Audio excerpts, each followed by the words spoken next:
Here are the learning goals for today. We're starting a new unit. Remember, we just got out of the epistemology unit. We just finished up our epistemology unit. And so today we're starting the natural theology unit. And on Wednesday, we're concluding the natural theology unit.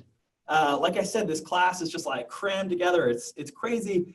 So we're going to do a ton of stuff today and on Wednesday. But here are the unit goals that I want you guys to keep in mind. I have 3 of them. I want you to be able to understand the nature and purpose of natural theology. That's a technical term that we're going to define and talk about, as well as its methods and the role that it plays in actual religions. All right, so we're going to talk about the ways that people have gone about thinking about religious truths or religious belief. And then I want to actually apply that to actual religious traditions so you understand at least how people use these tools in actual religions. Secondly, you should be able to distinguish between pragmatic and evidential arguments for belief in God's existence. And you should be able to kind of roughly explain those 2 things. We're going to talk about pragmatic arguments on Wednesday. So today we're focusing on evidential arguments for God's existence. And we'll actually have a chance to sort of analyze and critique one in particular, one of Aquinas' 5 ways. Finally, for this unit, you should be able to articulate and defend your own view on these questions.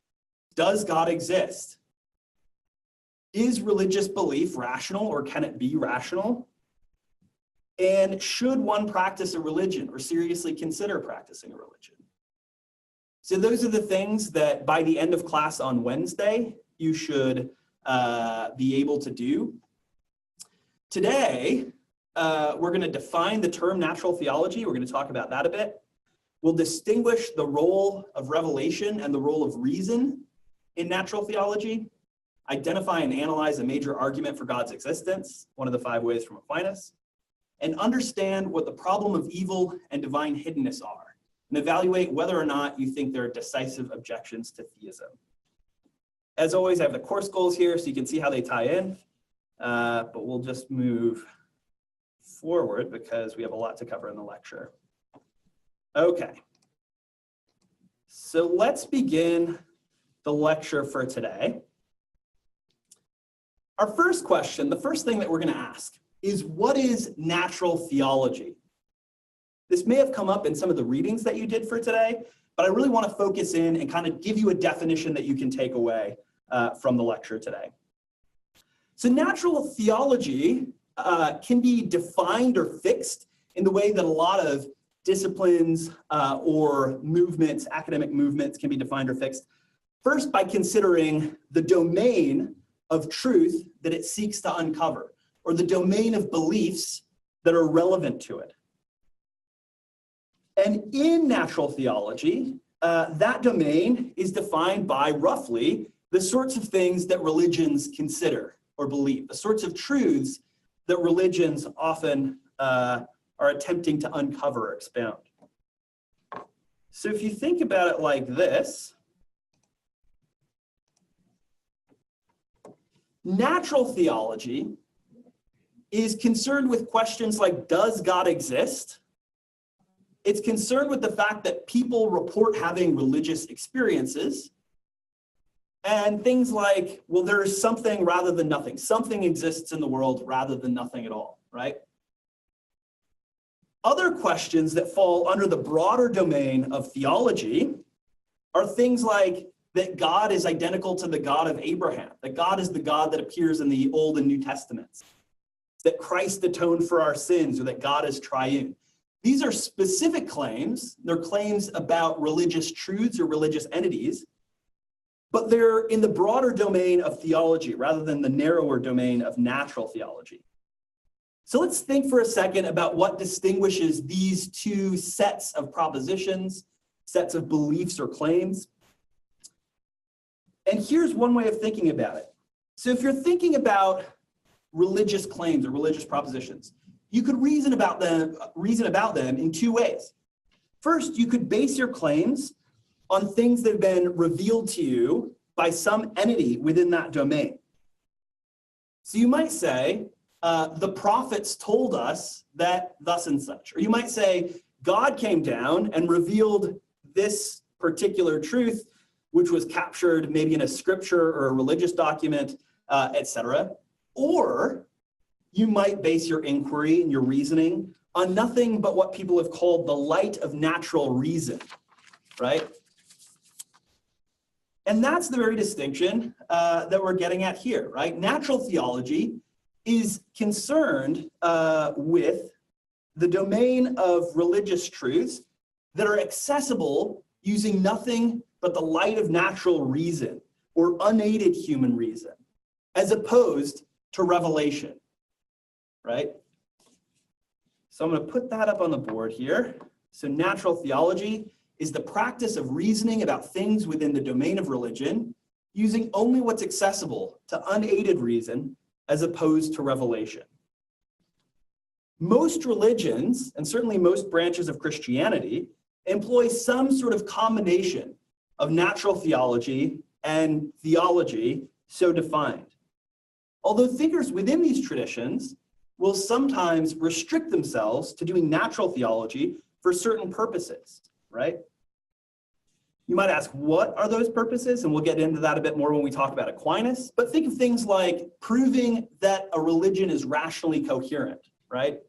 In order to prove that a religion is rationally coherent, you only need to know what that religion teaches, what beliefs are required to belong to that religion, and what the logical relationship between those beliefs is, right? So you can show a religion to be coherent or incoherent without relying in any way on divine revelation. Similarly, you might want to evangelize using only natural theological methods, because this is something that's going to be acceptable, presumably, to anyone, and you're not going to have to rely on any theistic premises or theological premises in the arguments that you're offering. So we'll talk more about those in a second when we talk about Aquinas. But first, let's just talk in general about the project of arguing for God's existence. So in general, arguing for God's existence is a natural theological project. And if you want to know why, you can think about it in the following way. An argument for God's existence wouldn't be effective if one of the premises entailed the conclusion. It'd be circular or uninformative, to use language that we've used earlier in the class. This can help us understand why somebody would want to offer an argument for God's existence in the first place. And it can also help explain why many religious believers don't think that they need such arguments in order for their belief in their religion or their faith to be rational.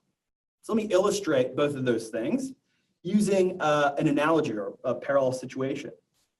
So say Justin and I are talking one day, and I'm telling Justin all about this friend that I have, right? Call him Steve.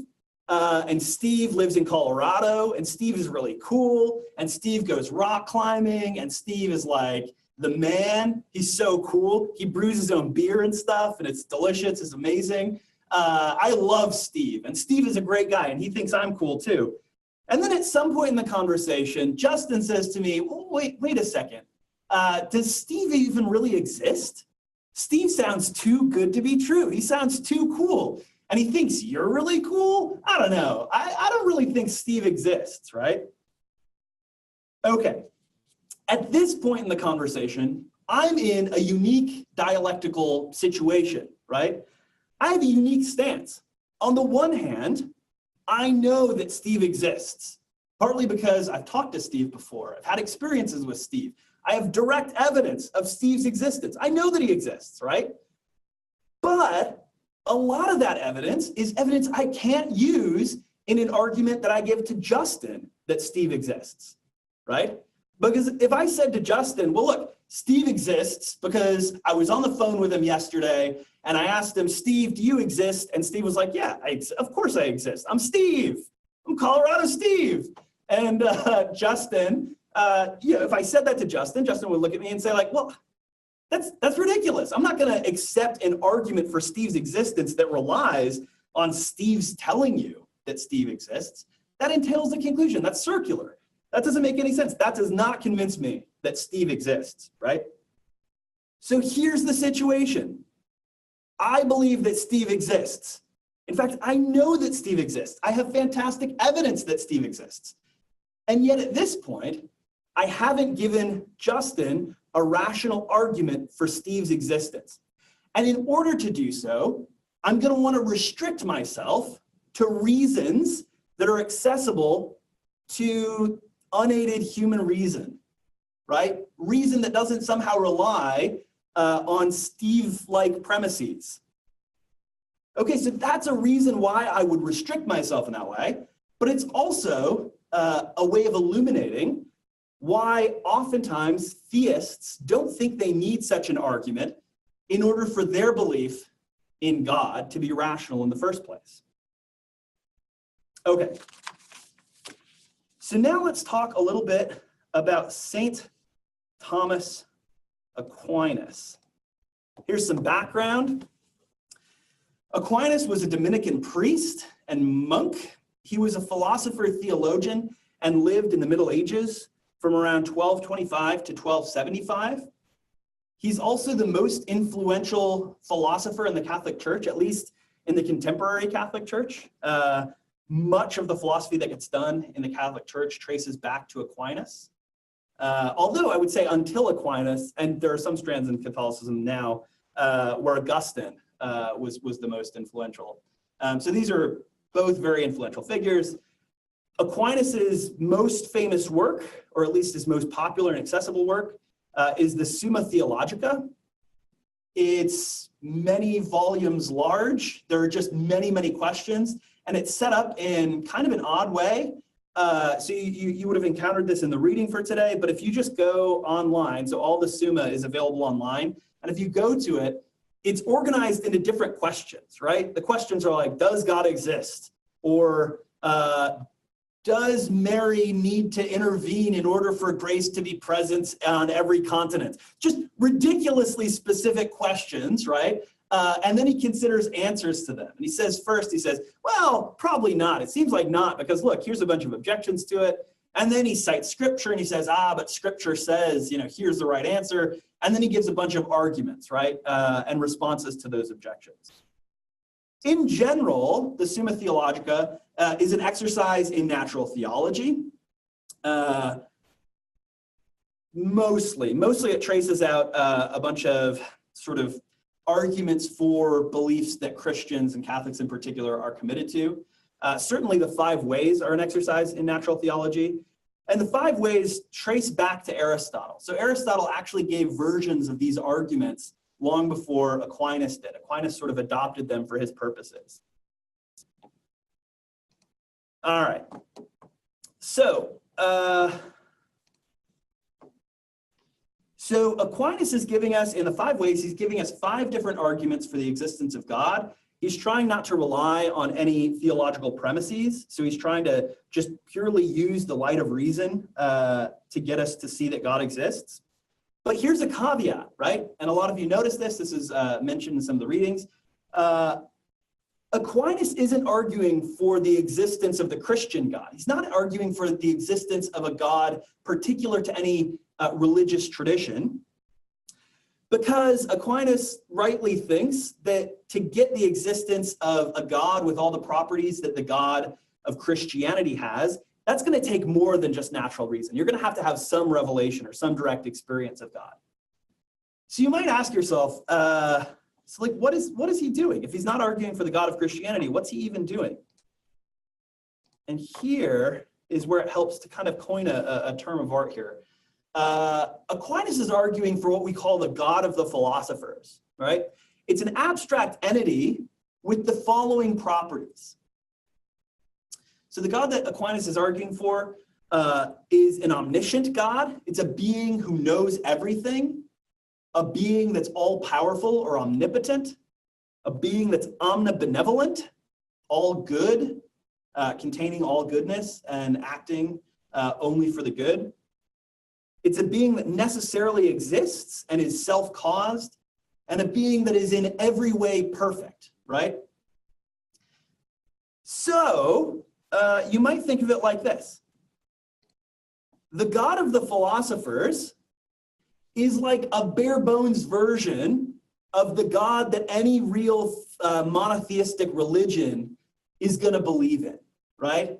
So the God of the philosophers has some, but not all of the properties that any particular religious tradition is going to assign to God, right?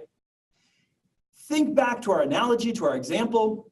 We might think of Steve in two ways. There's Steve, Colorado Steve, the particular guy who's got all of these properties, all these quirks, all these idiosyncrasies. We know Steve, good old Steve. And there's like another sort of abstract way of thinking about Steve as having just a limited number of properties, right? So if I want to prove to Justin that Steve exists, I might say, well, look, Justin, okay, so you want to know that Steve exists. Well, we both know that Steve lives in Colorado if Steve exists. Steve lives in Colorado, he brews beer, and he thinks I'm great. So if I can prove to you that a being with those properties exists, then for all intents and purposes, I've proved that Steve exists to you, right? So in the same way, Aquinas is saying, if I can prove to you that a being with some of these properties exists, I've gotten you halfway to believing in the God of Christianity. So that's why Aquinas focuses on these sort of like seemingly arbitrary properties: necessity, necessary existence, self-causation, omnipotence, these sort of things. He thinks if he can show that a being with one of those properties exists, he's gotten you part the way to seeing that the God of Christianity exists. Okay, why offer such arguments? We talked about this a second ago. One reason is because Aquinas wants to show you that, that theistic belief in Christianity in particular is rationally coherent, right? He just wants to show skeptics that whatever else you can charge religious believers with, you can't charge them with irrationality or incoherence, right? He also, like I said, rightly thinks, that he can best evangelize, he can best convince people to come one step toward Christianity by showing them, just using purely the light of reason, their unaided human reason, that some being like God exists, and maybe from there, they'll be more willing to accept revelation, or they'll be more likely to have religious experiences or direct experiences of God. So those are two reasons. He also realizes that it would be silly to try to argue from the light of pure reason alone to the conclusion that a being with all the properties that the God of the Old Testament is said to have has, right? You're not going to convince anybody just by like logical argumentation that there's a being that intervened in history in these particular times and that said these things to these people, and that, that has all of those particular properties. You're going to need more than just unaided human reason to do that. You're going to need some revelation. And so that's why he's restricting himself to offering these kinds of arguments. Okay, so now let's consider an actual argument, one of the 5 ways. We're going to focus on the argument from necessity and contingency, because that's the one that had the most questions and because it sort of illustrates the rest of them. So the first thing to note is the form of the argument, okay? The argument takes the following form, and this is useful to know because you can construct arguments like this. It takes the form of what's called the reductio ad absurdum, right? And that's Latin for reduction to absurdity. And here's how the form of the argument works. You assume the opposite of what you want to prove, show that this leads to a contradiction or something totally ridiculous, and therefore conclude the opposite, right? So here's an example.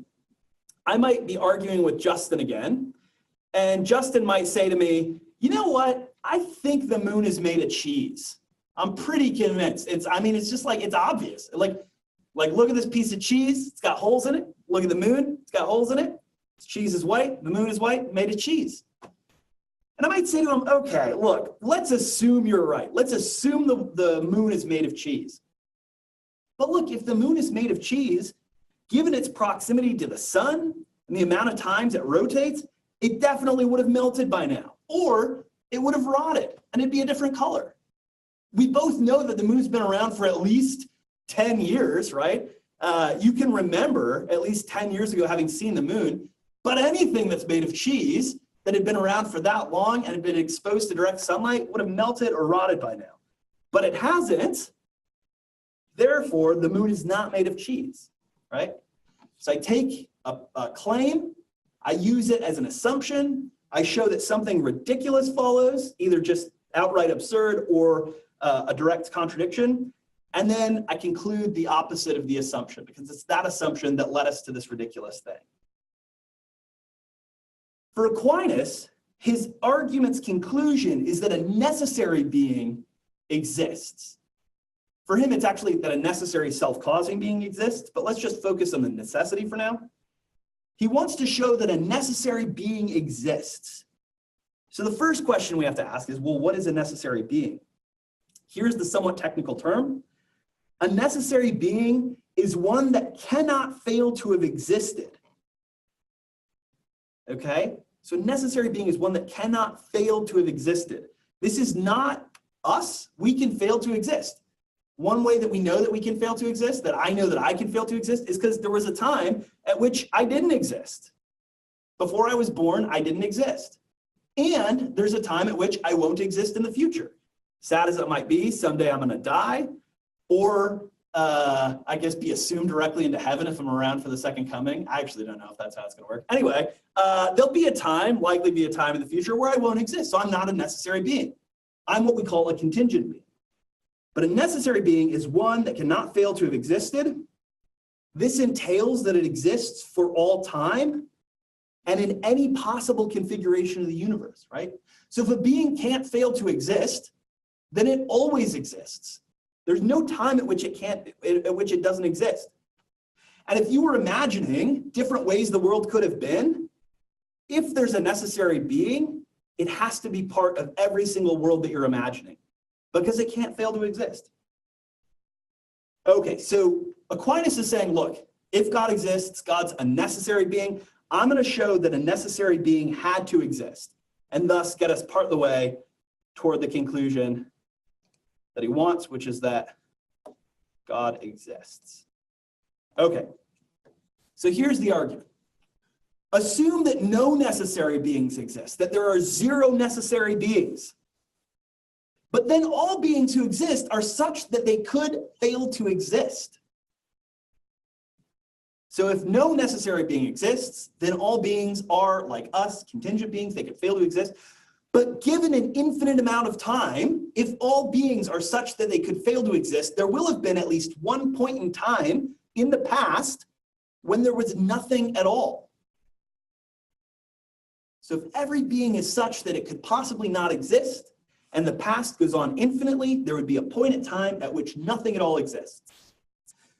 But if there's a time in the past when nothing at all exists, then nothing would exist now, because nothing would be around to bring the things into existence after the period of nothingness.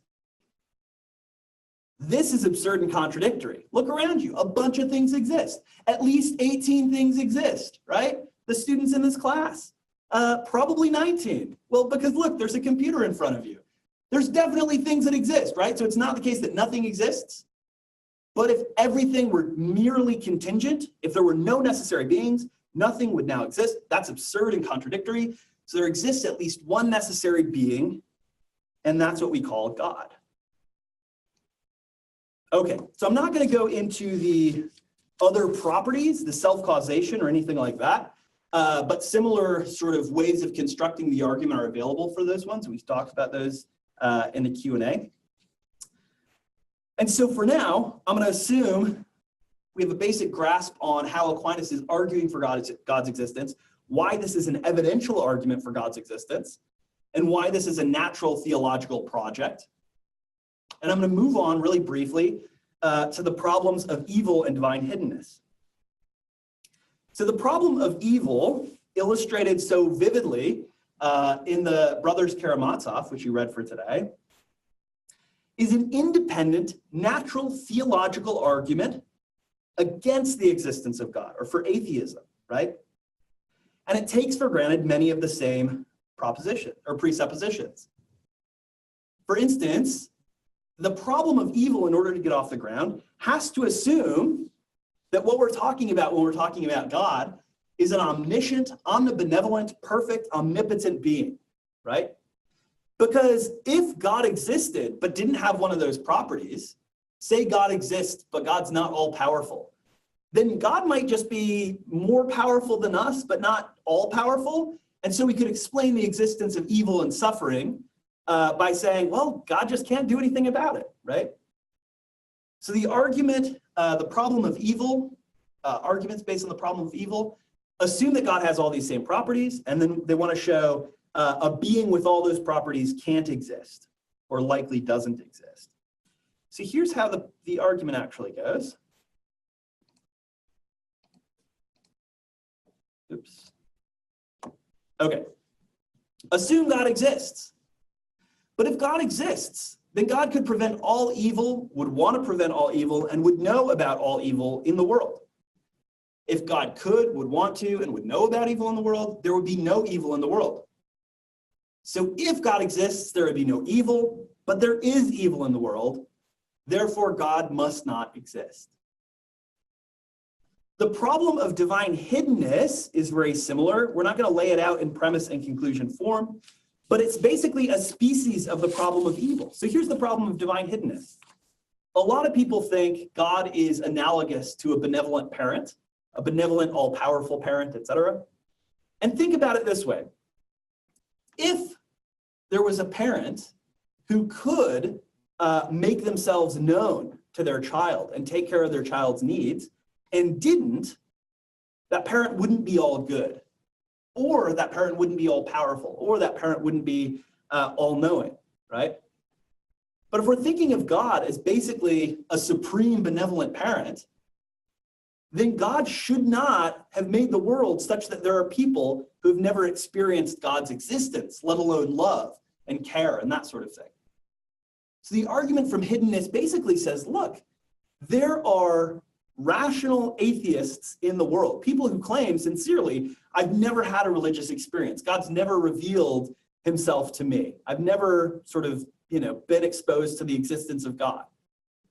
But if God exists, there wouldn't be such people, right? God would make sure that every single person has had some experience of God, at least before they die, because supposedly God is going to put us in some place for all of eternity.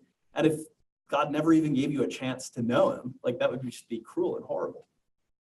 So the problem of divine hiddenness is a species of the problem of evil. It's a specific way in which people could argue from the problem of evil to the non-existence of God. And so again, we'll talk about this a bit more in small groups, but that's the quick version.